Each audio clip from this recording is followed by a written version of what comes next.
Hello everyone, welcome to SB Scholars Academy. If you are preparing for the NTA UGC NET JRF, ICR NET SLET, TGT, PGT, TET Home Science 2020, so you can subscribe our channel and press all the bell icons so you will be get notified when we will update any information regarding the video or anything else.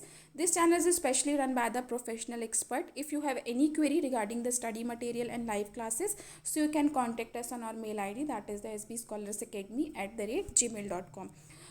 Today we will discuss about the listening process under the communication management in the unit 9, that is a topic listening process क्या होता है, इसके क्या क्या steps होते हैं, उसके बारे में हम आज इस वीडियो में डिस्कस करेंगे.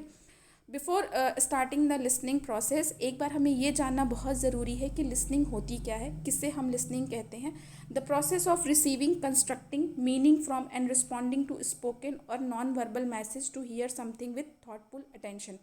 कहने का मतलब ये होता है कि अगर आप कोई चीज़ रिसीव करते हैं, उसको अपने माइंड में कंस्ट्रक्ट करते हैं, फिर उसको आप समझते हैं, चाहे वो वर्बल हो चाहे वो नॉन वर्बल हो, सुन के समझते हैं और उस पर एक अटेंशन देते हैं, तो उसे कहीं ना कहीं हम लिसनिंग कहते हैं, जिसे हम हिंदी में सुनना कहते हैं.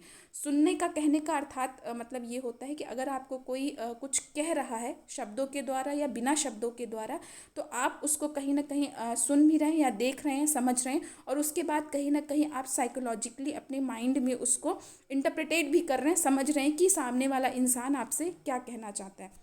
इफ़ेक्टिव कम्युनिकेशन के दो तरीके होते हैं, स्पीकिंग और लिसनिंग. दोनों क्वालिटीज़ बहुत इंपॉर्टेंट होती हैं. तो एग्ज़ाम पॉइंट ऑफ व्यू से ये क्वेश्चन ज़रूर बनता है कि इफ़ेक्टिव कम्युनिकेशन किस तरीके से हो सकता है या उसकी क्या क्वालिटी होती है. तो बेसिकली स्पीकिंग और लिसनिंग मतलब सेंडर जो कि क्या कहना चाह रहा है, क्या बोलना चाह रहा है, या क्या लिख रहा है, या क्या नॉन वर्बल तरीके से क्या मतलब वो बोलना चाह रहा है. लिसनिंग मीन्स कि आप उसको किस तरीके से समझ रहे हैं, वो क्या कहना चाह रहा है, आप उसको किस तरीके से इंटरप्रिटेट कर रहे हैं. तो ये एक बहुत ही इंपॉर्टेंट क्वेश्चन बनता है जो कि आपको प्रैक्टिकली अप्लाइड करके एग्जाम में पूछा जा सकता है कि इफेक्टिव कम्युनिकेशन के कौन से दो तरीके, that is the speaking and listening. और लिसनिंग जो होती है that is the complete hearing and understanding of the things, कि वो आपसे क्या कह रहा है.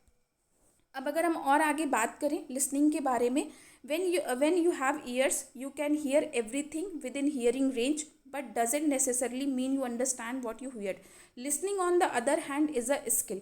अगर अब चूंकि हम इसके बारे में भी डिस्कस करेंगे कि हियरिंग और लिसनिंग में क्या डिफरेंस होता है, कि मतलब हियरिंग मीन्स सुनना और लिसनिंग मीन्स भी कहीं ना कहीं सुनना होता है, लेकिन इन दोनों के बीच में डिफरेंस क्या होता है. हियरिंग को अगर हम बहुत ही सरल शब्दों में कहें तो फिजिकल प्रोसेस होता है, नेचुरल प्रोसेस होता है. सपोज दैट कि अगर आपसे मैंने कहा कि हाय, तो ठीक है आपने ये चीज़ समझ ली हाय. अब लिसनिंग का मतलब ये होता है कि physical and mental process, active learned process and a skill. अब मैंने आपको हाय क्यों बोला, एक तो आपने हाय सुन लिया, दैट इज़ द हियरिंग, ठीक है. अब उसके बाद मैं आपको हाय बोल रही हूँ, तो आपने हाय तो सुना हियरिंग के साथ साथ. अब आपका जो मेंटल प्रोसेस हो रहा है मीन्स हाय का, कि मैं आपसे आगे बात करना चाहती हूँ. मेरा इंटरप्रिटेशन ये कहता है कि अब आप मुझे रिवर्ट हेलो कहें या हाय अगेन कहें, तो वो जो प्रोसेस होता है that is the listening process. Listening is the psychological process of receiving, attending, constructing meaning from and responding to spoken और नॉन वर्बल मैसेज. सेम जो मैंने अभी पहले समझाया कि लिसनिंग का जो एक साइकोलॉजिकल प्रोसेस है जिसमें आप किसी के मैसेज को रिसीव करते हैं, अटेंटिव होकर उसको सुनते हैं, समझते हैं, और फिर आप उसको बोल के उसको रिप्लाई करते हैं वर्बल या नॉन वर्बल वे में. मतलब या तो आप उसको मुंह से बोल के शब्दों के द्वारा, या आप बिना शब्दों के द्वारा, जो कि हम पहले डिस्कस कर चुके हैं, उस तरीके से आप उसको रिस्पॉन्ड करते हैं.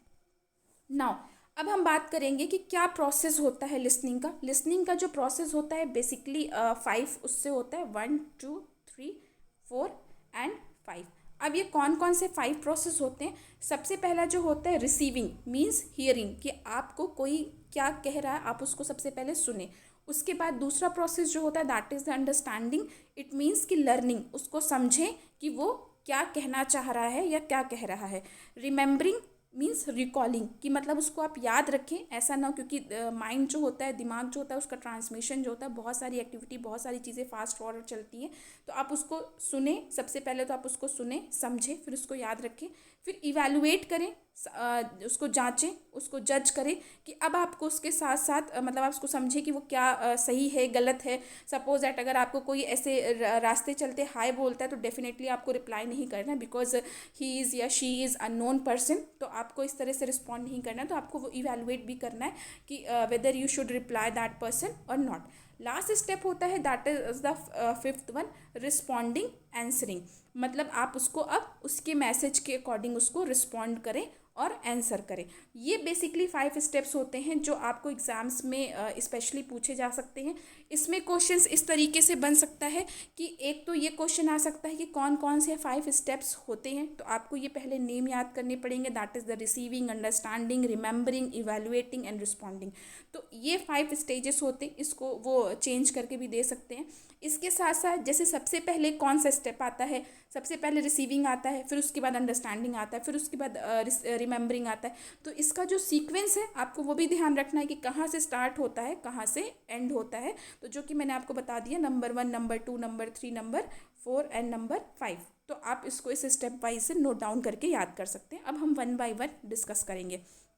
रिसीविंग क्या होती है, बहुत ही क्लियर है, जैसे कि इसकी हेडिंग से ही पता चल रहा है कि रिसीविंग एक ऐसा प्रोसेस है जिसमें जो भी साउंड या वेव्स के थ्रू जो आपकी सेंसरी रिसेप्टर्स होते हैं, जो आपकी ईयर्स होते हैं, या अगर मैं बात करूं आइज़, अगर नॉन वर्बल कम्युनिकेशन है तो उसके थ्रू आप जो मैसेज को देखते या सुनते हैं, वो जो आपके सेंसरी रिसेप्टर्स में जो एक्टिविटी होती है उसको कहीं ना कहीं हम रिसीविंग कहते हैं। Hearing is the physiological process registering sound wave as they hit the ear drum. Basically जो हियरिंग होती है वो क्या होता है कि आपका जो ईयर ड्रम होता है उसमें जो एक फिजियोलॉजिकल प्रोसेस जो होती है, जिसमें जो साउंड होता है वो वेव्स जो होती हैं जाके कहीं ना कहीं हिट करती है और आपको कुछ कान में सुनाई देता है, तो that is the hearing. Attending the process of accurately identifying particular sounds we hear as a words. उसके बाद क्या होता है कि जब हम साउंड हमारे उस पे ईयर ड्रम पे जाके हिट करता है तो हम उसको समझने की कोशिश करते हैं शब्दों के द्वारा कि वो क्या चीज़ है, क्या बोलना चाह रहा है या क्या करना चाह रहा है। इसके साथ साथ attending also involves being able to discern breaks between the words और स्पीच सेगमेंटेशन। अब यहाँ पे हमें अपने माइंड के थ्रू डिफ्रेंशिएट करना होता है, समझना होता है कि कौन क्या कहना चाह रहा है, किन शब्दों का प्रयोग कर रहा है, कैसे क्या चीज़ें हैं। तो ओवरऑल जो कोई भी कुछ बोलता है जिसमें हमारा एक कान या आँख दोनों चीज़ें कहीं ना कहीं वर्बल और नॉन वर्बल तरीके से रिस्पॉन्सिबल होती हैं। अगर कोई नॉन वर्बल है तो जाहिर सी बात है आप उसको आंखों से देख के समझेंगे, और अगर वर्बल है तो आप कानों से सुन के समझेंगे। तो ये जो एक उसके तरीके से जो आप मैसेज को सुनते हैं that is the physiological process, वो कहीं ना कहीं रिसीविंग कहलाती है। Now second one is the understanding या लर्निंग। अब चूंकि आपने सुन लिया कि क्या शब्द आपके कान में आए, आपने क्या सुना, अंडरस्टैंडिंग जो होती है वो this is the second stage of listening process, ठीक है। Determining the context and meaning each word is essential to understanding a sentence. Sentence को समझने के लिए आपके कानों में जो शब्द सुनाई दिया, आपने जो सुना, सपोज दैट कि अगर किसी ने बोला कि विंड, मतलब आपको आपके कानों में सुनाई दिया दैट इज़ द WIND, तो आपको ये चीज़ अब समझनी होगी कि WIND क्या होता है। विंड मीन्स हवा। तो वो जो आप इंटरप्रिटेशन करेंगे उसके जो मतलब को आप समझेंगे उसको कहीं ना कहीं अंडरस्टैंडिंग कहते हैं। Understanding what we hear is essential to gathering information, कि सामने वाला आपसे क्या कहना चाह रहा है, जो इन्फॉर्मेशन है वो क्या है। अगर मैं पूरी लाइन बोलूँ कि लाइक विंड इज़ ब्लोइंग, हवा बह रही है, ये पूरा मतलब एक सेंटेंस है जो कि पहले तो आपने इसको शब्दों में सुना, that is the receiving hearing process. अब आपने इसको जब साथ में जोड़ के समझा तो that is the understanding process. Asking question can help a listener better understand a speaker message और मेन पॉइंट। अगर आपको कोई चीज़ थोड़ी सी भी कन्फ्यूज़न है या कुछ भी ऐसा लग रहा है कि आप समझ नहीं पा रहे हैं, किसी को कोई एक मास मीडिया को कोई कम्युनिकेट कर रहा है, तो अगर आप उससे रिलेटेड क्वेश्चंस पूछते हैं तो it is better to be understand. Suppose that कि मैंने कुछ भी एक साइंटिफिक लैंग्वेज बोल दी, कि जैसे मैंने बता दिया कि टमाटर में लाइकोपिन पाया जाता है, एक कंपाउंड है लाइकोपिन, वो पाया जाता है। अब आपको ये बात समझ में नहीं आई, या तो आपको ये नहीं पता कि टमाटर क्या होता है, या तो आपको पता नहीं है कि लाइकोपिन क्या होता है। तो आप इसको समझने के लिए फर्दर जो कम्युनिकेटर होता है आप उससे पूछ सकते हैं कि टमाटर क्या है या लाइकोपिन क्या है। तो आपकी जो अंडरस्टैंडिंग प्रोसेस होगी वो कहीं ना कहीं बहुत क्लियर होगी। नाउ अब हम बात करेंगे remembering and recalling. It is important listening process because it means that an individual has not only received and interpreted a message but has also added in to mind storage bank. But just as our attention it's selective, so too it is our memory. What is remembered may be quite different from the was originally seen और heard. अब ये भी बहुत important होता है कि जैसे कि बहुत ही क्लियर है ऊपर वाली हेडिंग से ही, रिमेंबरिंग मीन्स याद रखना कि आपसे जो बोला जा रहा है, आप जो उसको सुन रहे हैं, आप उसको अपने दिमाग में, अपने माइंड बैंक में आप उसको स्टोर करके रखें.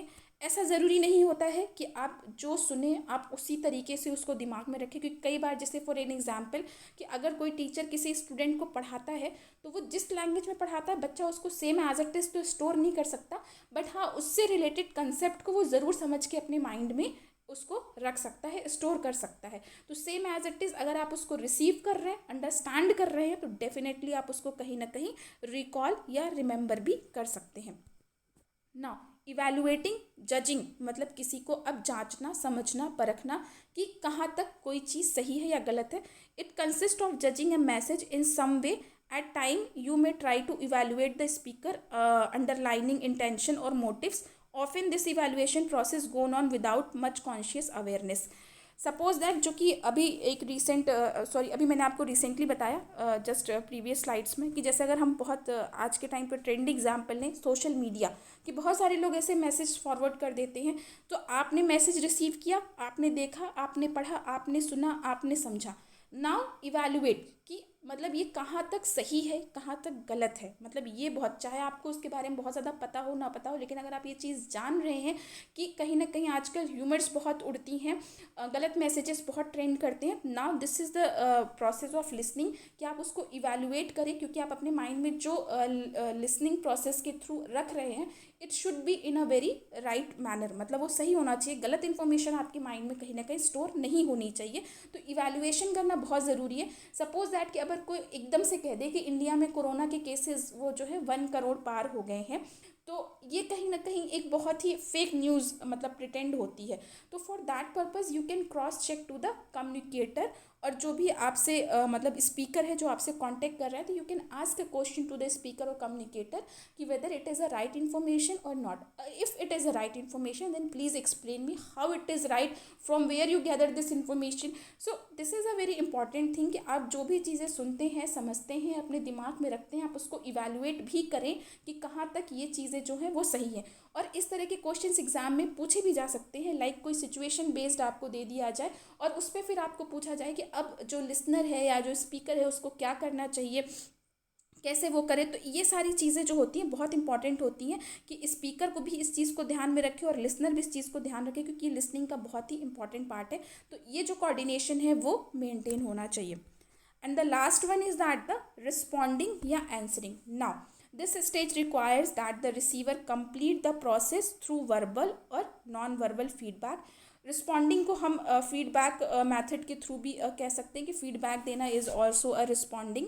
तो बिकॉज आपने जो भी सुना either it is a verbal और नॉन वर्बल, तो आप उसका फीडबैक प्रोवाइड करिए, आप उसको रिस्पॉन्ड करिए कि आपको उसकी बात समझ में आई कि नहीं समझ में आई, गलत लगी कि सही लगी. ये बहुत इंपॉर्टेंट होता है because the speaker has no other way to determine it a message has been received. एक ये भी मतलब ज़रूरी एस्पेक्ट होता है कि अगर आपसे कोई कम्युनिकेट कर रहा है, सपोज दैट कि अगर कोई पर्सन किसी पर्सन को ईमेल से मेल भेजता है, तो हम उसको या तो एक्नॉलेज करते हैं या तो रिसीव्ड लिख के भेजते हैं, ताकि सामने वाले पर्सन को ये पता चल सके कि हाँ आपने उसके मैसेज को पढ़ लिया या समझ लिया. सपोज दैट कि अगर हम व्हाट्सअप वाले ग्रुप में ही, अगर व्हाट्सअप के हम अगर जब चैट करते हैं तो बहुत ही अच्छा एग्जाम्पल होता है कि अगर कोई मैसेज भेजता है तो उसको अगर मैसेज डिलीवर हो जाता है that is a double tick, अगर उसको मैसेज वो पढ़ भी लेता है तो that is the blue tick. Means कहीं ना कहीं वो एक एक्नॉलेजमेंट उसको शो कर रहा है, उसको रिस्पॉन्स शो कर रहा है. उसके साथ साथ आपको अगर वो उसको हाय बोल रहा है तो आप उसको हेलो बोलें, या फर्दर अगर कोई क्वेरी है कुछ भी है तो आप उसको रिस्पॉन्ड करेंगे, उसको फीडबैक देंगे. तो it is also one of the process of listening. The stage of listening process during which the listener critically assess the information they received from the speaker. अब बात हम दोनों एस्पेक्ट पे कर रहे हैं, that is the verbal and non verbal. अगर verbal है तो मीन्स वो आपसे बोल के बात कर रहा है, नॉन वर्बल है तो मीन्स वो आपसे लिख के या किसी और तरीके से बात कर रहा है। तो इट इज़ वेरी इंपॉर्टेंट कि आप उसको फीडबैक प्रोवाइड करें कि जो भी मैसेज है वो कहाँ तक सही है, आप उसको पहले असेस करें, आप उसको कंफर्म करें कि वेदर इट इज़ राइट और रॉन्ग। फिर उसके बाद आप उसको फर्दर रिस्पॉन्ड करें कि येस मतलब दिस इज़ ट्रू या दिस इज़ रॉन्ग, या further we will sure do it and forward it. तो इस तरह की जो चीज़ें होती हैं वो आपको करनी होती हैं। तो बेसिकली ये जो 5 प्रोसेस होते हैं वो लिसनिंग के प्रोसेस होते हैं ये सारे। ये आपको स्टेप्स भी याद करने हैं। बेसिकली इनके जो कंसेप्ट जो मैंने अभी आपको समझाए वो भी आपको अच्छे से याद करने हैं कि रिसीविंग, हियरिंग, क्या क्या मेजर डिफरेंस होता है। This is a very important that कि what is the hearing and what is the listening. ये भी एक बहुत इंपॉर्टेंट क्वेश्चन इससे क्रिएट हो सकता है कि what is the difference between the hearing. Hearing is a physiological process and listening is a psychological process. This is a major difference between the two things. अब उसके बाद जो हमने 5 स्टेप्स डिस्कस किए हैं उसके अकॉर्डिंग भी उसके जो की पॉइंट्स हैं, you guys have to remember that because the questions are not sometimes asked directly to the मतलब सिलेबस।